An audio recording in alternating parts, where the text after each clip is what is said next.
Okay, I am going to go ahead and get started introducing James Gross. James is you can see you have your handout here, the Behavior Intervention Training Services, and he was recommended to us by the Ohio Department of Developmental Disabilities. And through the Department of Developmental Disabilities, we've reached out to them for assistance with some tough cases of individuals that we're going to be discussing. I am recording this, and so I know that we do have some confidentiality that we need to maintain with that, to keep that in mind a little bit, just because we will be sharing it. We can use a little bit of like cursing if we really need to, but I think in most cases people will understand who we're referring to when we're talking about specific cases. And this particular training is something that I think will really benefit us with our immediate need for assistance, but also across the board with all of our residents. And it's something that we really like the concept that James has of de-escalation and using intervention and preventative measures rather than just going straight to the hands-on restraints. We will discuss a little bit of the restraints and practice that a little bit so that we know how to do the escorts properly and safely in an emergency situation, which would still be considered an unapproved behavioral support, but at least people could feel that they had some training to do that safely. So with James's experience and expertise, I'm going to let him take it over. Thank you, Rich. Good morning, everyone. You can just call me Jim. Maybe it's fine.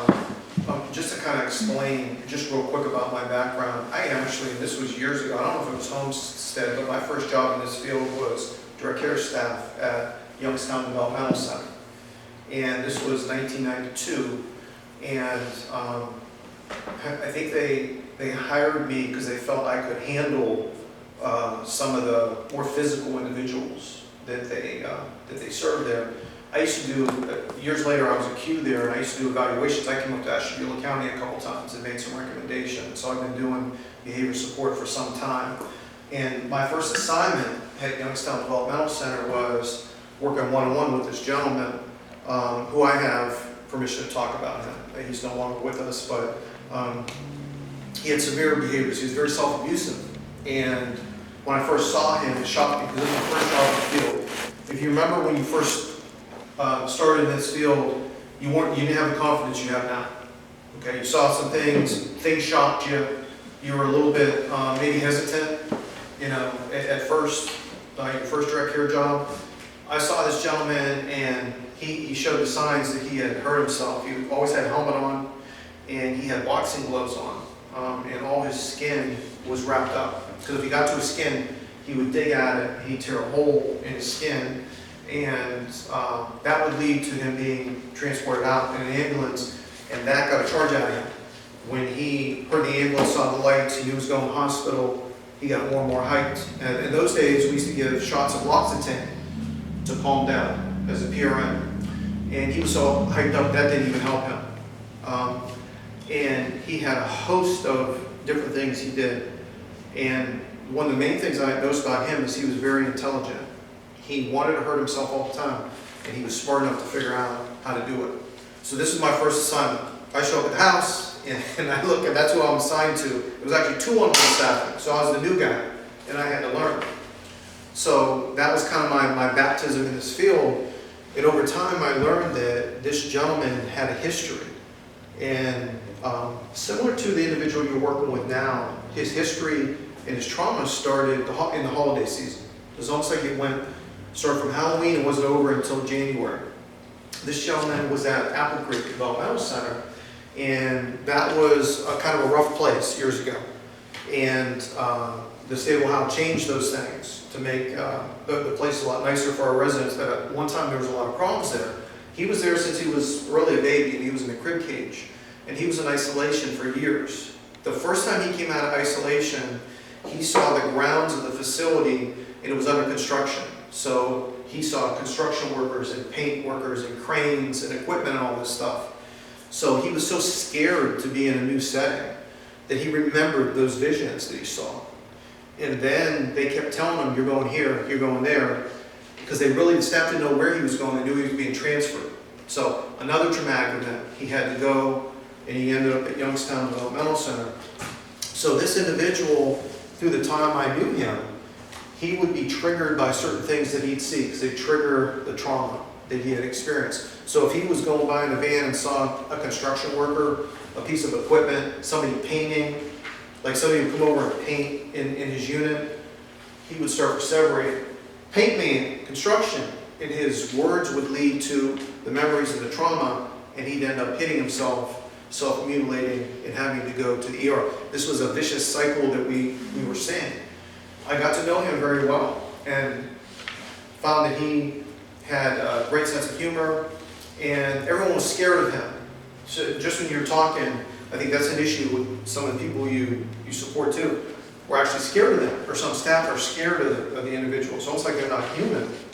Well, this individual, one day I come into work and I see on the schedule that I'm assigned to take him shopping.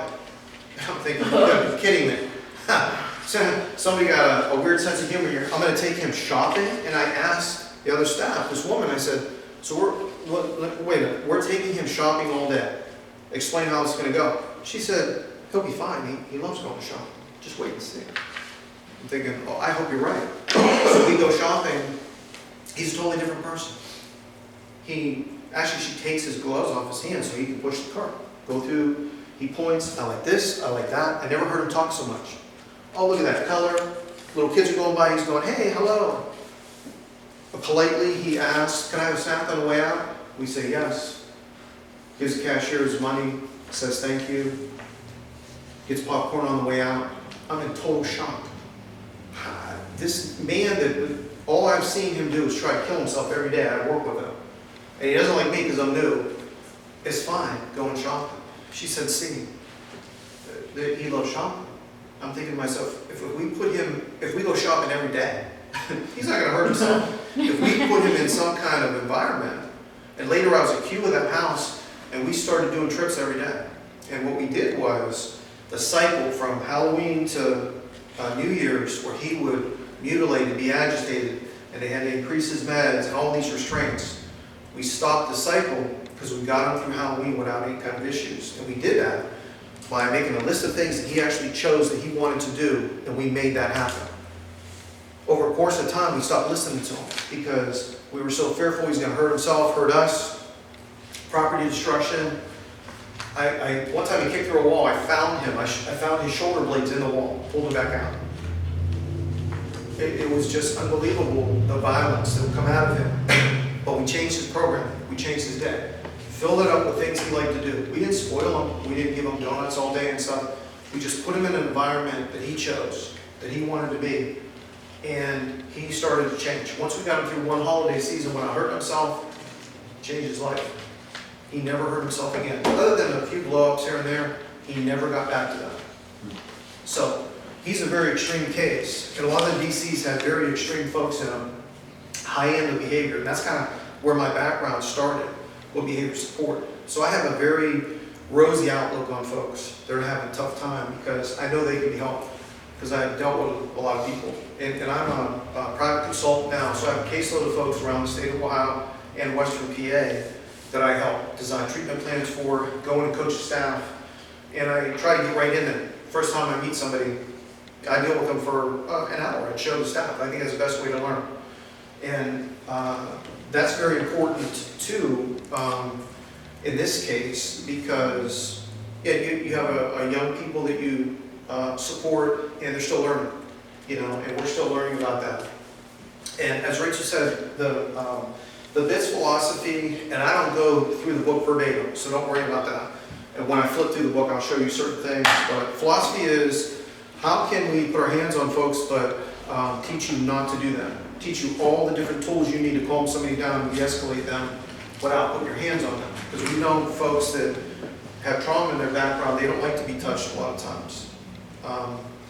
And that's an example too of your 4 tools. 4 tools that you have, no matter what. If I walk in right now and I'm supporting one of the people that you're working with, I have tools that I'm going to bring to the table, even if I don't even know their name or anything about them. The 4 tools. 1, your positive presence. Being positive with somebody goes such a long way with that. Positive.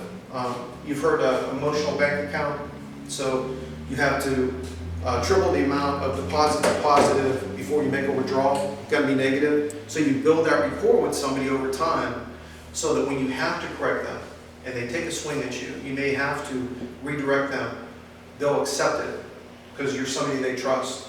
So that positive presence means a lot. Also, your eyes. If you ever notice when somebody is agitated, it's maybe the one time they make eye contact with you because they're zeroing in on you. So make eye contact with individuals and get their attention.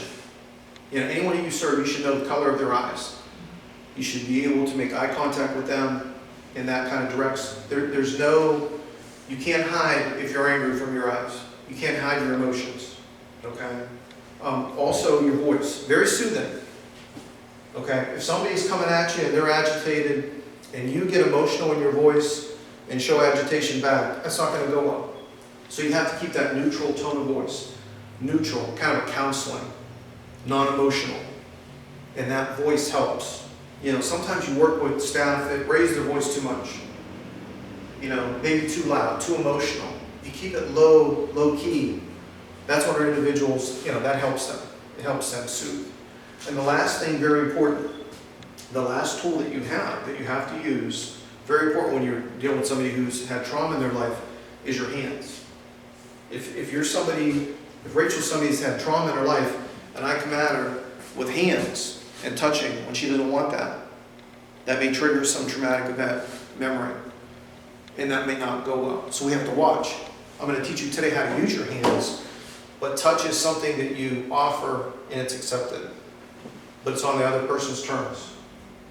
Yeah, you just don't go and start touching, especially somebody who's had some trauma in their life.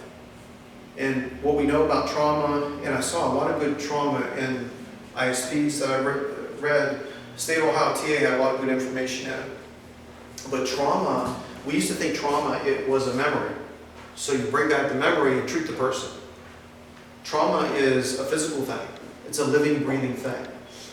It's in our bodies. So for somebody you're working with, they may have had traumatic events. And they couldn't tell you about it. They couldn't say, hey, I remember this happening. But it's in their physical being, and so it'll always be there. You can't get rid of it. All you can do is kind of lessen the person's anxiety and tell them that they're safe and make sure that you show them how safe they are while they're in your care. And that has an effect over time. So we're still learning about trauma and trauma-informed care, but it's very important to keep that in mind, the effect that has on somebody. And you know, the one individual that I looked at here, an unbelievable amount of change in the last couple years. Moving to a new state, moving away from family, maybe a new school, and then maybe witness to a traumatic event. So all those things together make sense that this time of year is tough for certain individuals, and we have to build up the supports. Anytime you have a question, go ahead and you can ask me. You can interrupt me at any time. So today, and you don't really have to flip through that if you don't want to, because I'm gonna go over it. But outline, we're going to talk about a few things, a few strategies. This packet is a good reference to you. Anything I go over, the packet will explain it to you, and it has photos in it and explanations as well. And there's an outline in there of all the different things we're going to go over. Most importantly, the behavior spectrum. When you have somebody that shows signs of stress, what are some of the things somebody shows stress? What do they show if they're under stress? Like moving their hands and they can't stay still. Right. Sometimes their speech becomes more rapid. You know, you just know. It's too fast. Right. Very, very good. And what do you do when somebody's under stress like that? You can see it. When you see those signs, what do you usually do? I go and I ask him if he's okay, if he needs anything. Exactly. And what I have here is problem solve accordingly with the individual, and the technique is called validation. So validate doesn't mean you agree with the person, you find out what is their issue. What's wrong? Yeah, what can I solve for you? What can I help? So you repeat it back to them. So somebody might come in, a lot of times in a day program, the morning didn't go well. You see somebody's just off. They come in, They're mumbling to themselves, they're sweating, they're throwing their stuff around, and you say, what's the matter? You want to talk about it? Well, I didn't have breakfast today. I'm really hungry and I didn't have breakfast. Well, so you try to solve, the issue with them. Okay, so your issue is you didn't have breakfast and you're disappointed. Can you give them a snack? Can you solve the issue for them? Once you help them solve their problem, a lot of times they're fine. Yeah. And they're just off on their day. Good morning. Good morning. So in validation, a good acronym to think of for validation to remember is called the HALT method. HALT, H-A-L-T, yeah. So you ask the person, are you hungry? Are you angry? Are you lonely? Are you tired? If you get through those 4 questions, that pretty much covers everything.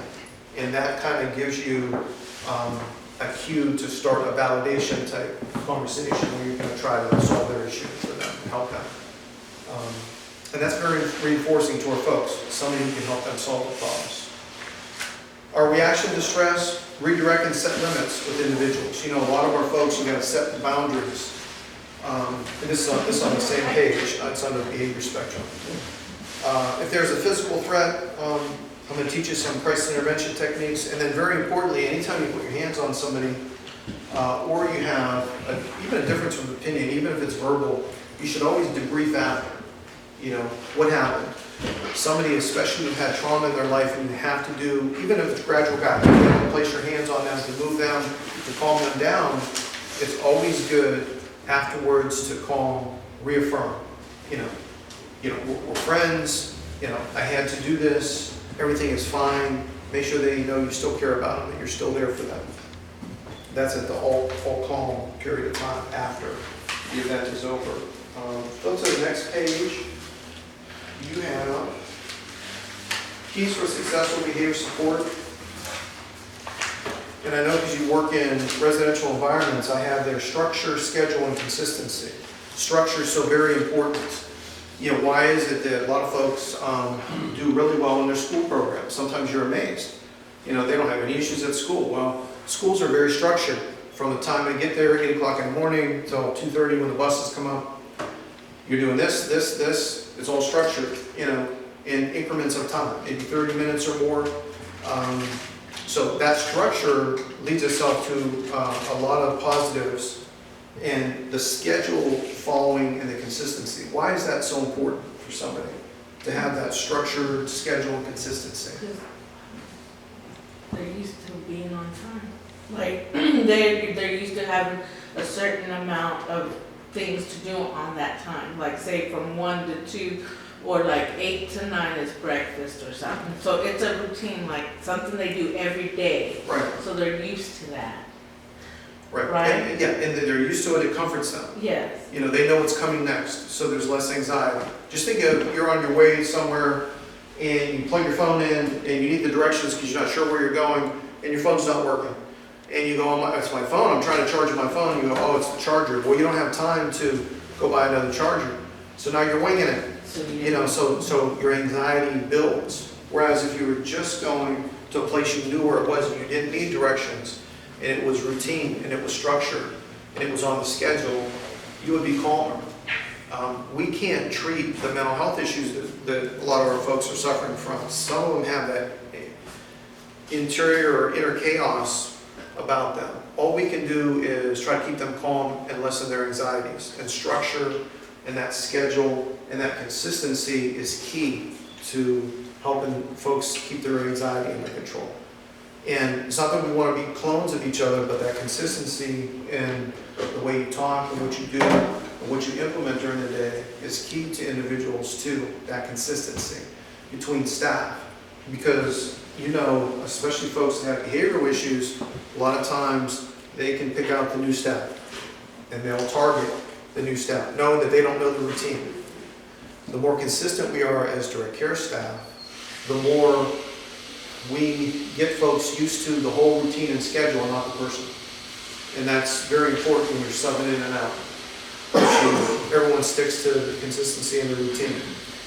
Well, Johnny's good for me because I give him a donut every night. Well, that's not probably part of the plan. That's probably not part of the plan. And the rest of us aren't given jelly donuts. That's not consistency either. McDonald's. Oh, you got some other examples, huh? It happens at times. But we want to be consistent. So, ma'am, my name is Jim. Are you Nicole? Nope, I'm Tori. Okay, Tori, good to meet you. So, next page, we have mistakes we all make. Behavior support is not an exact science. We make mistakes all the time.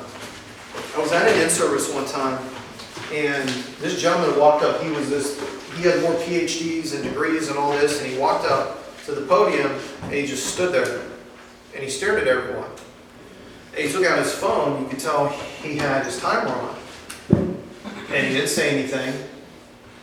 And we're like, okay, maybe he's nervous. You know, what is he doing? And then he still didn't say anything. Minutes went by, and then it became 3 or 4 minutes, and we're like, what is going on? Is this guy getting paid? What is he doing? You know? About 4 minutes into him just staring at us, this woman goes, are you going to talk or what? He hits the timer. And he says, oh, 4 minutes and 20 seconds. Room full of professionals help people with disabilities. It took 4 minutes and 20 seconds before somebody got so pissed off that they confronted me from the audience about me not talking. And he said, why are we so comforted by noise? Why did it make you so uncomfortable that I wasn't talking? Maybe I'm a thinker. You know, maybe I just didn't feel like talking right now. He said, do you realize how soothing words are to us, but maybe aren't to the people we serve? So sometimes we talk too much. I skipped ahead. That's number 4 in the mistakes we all make. But sometimes less words are better. Sometimes a direct is better than talking all around it. Sometimes less words better for our folks. Mistakes we all make. We fail to reinforce positive behavior. Folks do the right thing most of the time. Tell them about it. You know, when they're doing the right thing. Take somebody out in the community, and they're great in a restaurant. They kept their voice level down when they ordered their food. They were courteous to folks. Doing the right thing. Tell them about it specifically. Hey, we were at the restaurant. You were great. Ordering your food. You kept your voice down. You did what we worked on. You were very nice to people, courteous, polite, etc. We accidentally reinforce problem behavior because our folks, they're trained. They know. Problem behavior gets what? They do something wrong, what happens? They get rewarded. Yes, because they get attention, like that. Okay? Yep. With little kids, you have kids, you know, they know how to get attention. They know what gets under mom and dad's skin right away. So they're going to do it to get the attention if you're not giving them attention in other ways. So we want the positive attention. You know, you don't want to just pay attention to somebody when you're doing the wrong thing. We fail to contemplate problem behavior. All behaviors is the ABCs of behaviors. Antecedents, the behavior, and a consequence. For our higher functioning folks, we always tell them there are natural consequences to your behaviors. And we can't put our own consequences on people unless they have restrictions in the plan, but it's natural. You don't get up on time, what's going to happen? You're going to miss the van. You miss the van, you go to work late, you're not going to be working as long as the other folks. You don't work as long, you're going to see that where? In your paycheck. You're not going to make as much money. Not going to make as much money. You go to the store, you're not going to be able to afford that game that you want. Natural consequences of your behavior. So sometimes we don't explain that to folks. You know, there are natural consequences. You know, you raise your voice, you have an issue, you do this or that. Johnny over there doesn't want to sit next to you. Doesn't want to maybe be your friend right now. So, natural consequences of your behavior. And 4, of course, we talk too much. Did you ever work with somebody, an individual starting to get agitated, and so the staff starts to talk their way out of it? We get nervous, especially if you're kind of afraid or unsure of somebody. You start talking, to talk your way out of it. And what happens a lot of times when you talk like that? Doesn't answer. No, it sometimes makes it worse. Yeah. Because our folks, It makes them more agitated. I think a lot of times it does. Yeah, I think you're right. Now you have folks that love to talk. I work with people that language is communication is a tool for them, but too much communication can cause them to have an issue. So there's kind of like that, you got to get that middle of the road, that compromise there. where there's enough information going in and coming out, and you have that balance for folks. Any questions on anything we went over so far?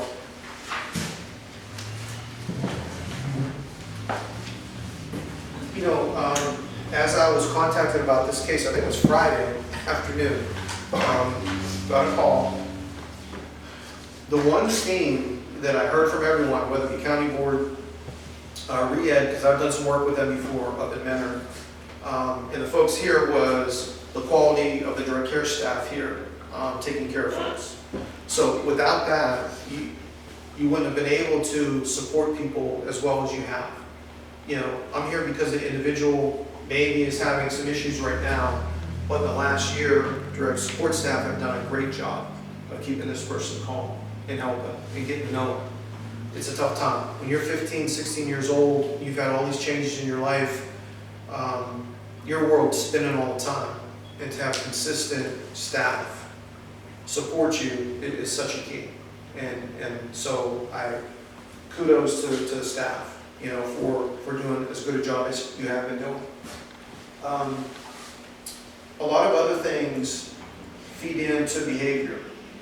Medical issues. Person's not feeling well. A lot of folks behavioral spike when they may have a headache or they don't feel well. They have a cold and those kind of things. Just think of the change in routine over the year. If you're somebody who's in a school program, chances are last year a school program was shut down. You had to get used to a lot of virtual stuff. Day programs shut down. Staff changes. You know, people just not being able to get out. So many folks that I work with, they like to get out and about, out in the fresh air. Couldn't go anywhere, you know, during COVID. So we have dealt with all kinds of different things, strains on our system, and yet staff have led people through it. And that's what we have to continue to do. Now, as far as talking to you about behavior stuff and strategies, if you, in the packet, the last couple pages, there's a lot of ideas and strategies and different things like that that you could look at. I think it helps, like if you're working on a weekend and you need ideas, structured ideas, and there's a lot of information back there that you can look at and go through. Okay, if there's no questions on anything I went over, we can start the physical portion of the training, because I wanted to concentrate on that. When I mean physical portion, I'm not talking about jumping to hands-on stuff, but most of 95% of what I'm going to show you is not restrictive. A lot of times when somebody is starting to get agitated, and the people you work with, what's the first thing you do? You come to your shift and staff, you know, leaving staff give you the bad news. Well, it's been a rough shift, and person did this and this and that, and I know they should be sleeping, but they're still up and they're agitated. What do you do in that situation? Well, like when the people come in, when they first come in, Yeah. usually I go and check everybody, and then if they say that he's had a rough day, I go and make sure he's okay. I ask him and he'll say yeah, or, you know, ask him if he wants something or needs something. That's what I do. Okay. Now, and what is it, when I say, hey, we're trying to be proactive strategies, what are some examples of that you use? Knowing that somebody has some behavioral issues and you're being proactive, what does that mean?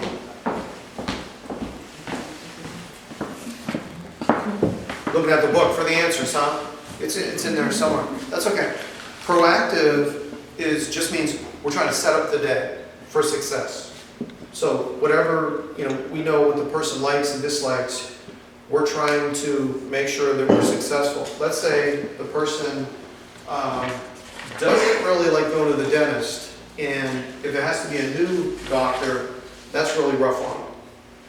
Let's say the old dentist retired, and you have to go to a new dentist. So you're thinking, oh, this is going to be a rough appointment.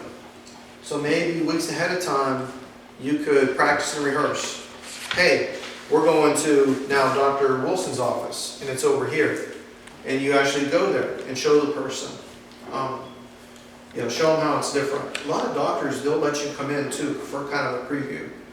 I know when I worked at a developmental center, they had a mock dental chair, and they actually, we kind of did a walkthrough of dental appointments for people that really, didn't like doing that. So very important if you're going to change somebody's routine. Transitions, very tough. Practice and rehearse so the person kind of knows what's coming. Also very good to look at the daily schedule and tell that person what we're going to do. It's a Saturday. We're going to do some chores.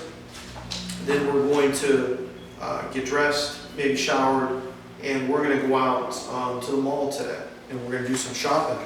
Let the person know that. Depending on what their intelligence level is, maybe they can't think of the next 3 or 4 hours. Just let them know what's coming in the next hour, the next half hour.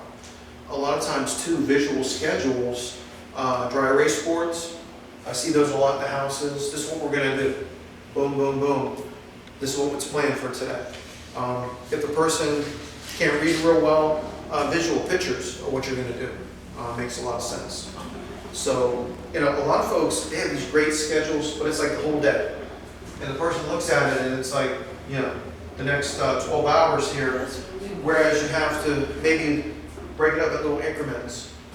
Somebody gets up on a Saturday, they don't really like doing chores, let's get that out of the way, early. And you build up the next couple hours to something the person really likes to do, and you kind of end that sequence maybe at lunchtime or something very positive for them. And at the end of the day, you want to wind down.